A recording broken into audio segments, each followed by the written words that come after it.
I'm going to explain why this is the case because today I had a discussion with a guy who was mentioning how women had to face so much opposition if they wanted to get educated throughout history, and they would have to they would be burnt at the stake if they wanted to get educated.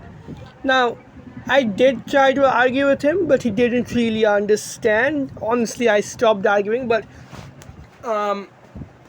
this is a sort of mini explanation for you guys. Now, I'm not going to disagree with the fact that religions societies had these restrictions, but religious mandates and restrictions and cultural beliefs, they don't exist in a vacuum. And to always consider these beliefs and ideas purely evil as and not the result of some truth, not be based upon some truth or some limitations, is the fundamental problem with a lot of feminism. It's the problem with a lot of humanity in general. We see stuff which is indifferent as something that is inherently evil. That is the problem with most human beings. While this is true, what you have to consider was the education system then and the education system now. These things are not selfless, noble organizations. These are set up by the system and the government and the elite so they can manufacture workers who would give back um, in kind, who would give back in kind and labor, and these exist to produce efficient workers.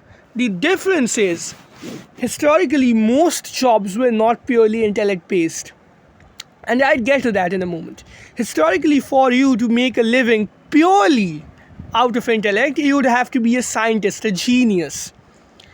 And let's say there were some women who were geniuses, which is a very rare occurrence, by the way. Women have 16 times less geniuses than men do. That's a fact. It's like 0.004% of women who have an IQ of above 140. The number of men who are, you know, in the top 0.1% of IQ is 16 times more. And it's a common misconception that men have more retards and more geniuses. That is proven wrong by Nyborg's data. That is under the assumption that both have equal IQ on the averages. First of all, the graph is not as gloom and doom about guys.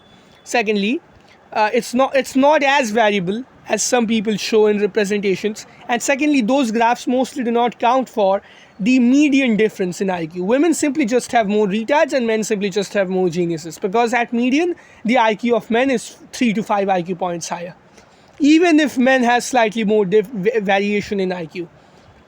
That's it. That was studied by Nyborg and colleagues in 2005, 2014, 2017. You can just go check that up. I'm not shitting and pulling this shit out of my ass. Let's say a very small minority of women could have made a living out of, because if it required a slight amount of physical exertion, women would have been exponentially worse at that job. The vast majority of jobs, women would have been worse workers, inefficient workers, and investing behind which would not have been a good investment for society in general. It was only when the role of physical prowess was absolutely terminated from most white collar jobs, then elite allowed women to get educated. And even now with power tools and everything like this, women are about 15% less efficient compared to men.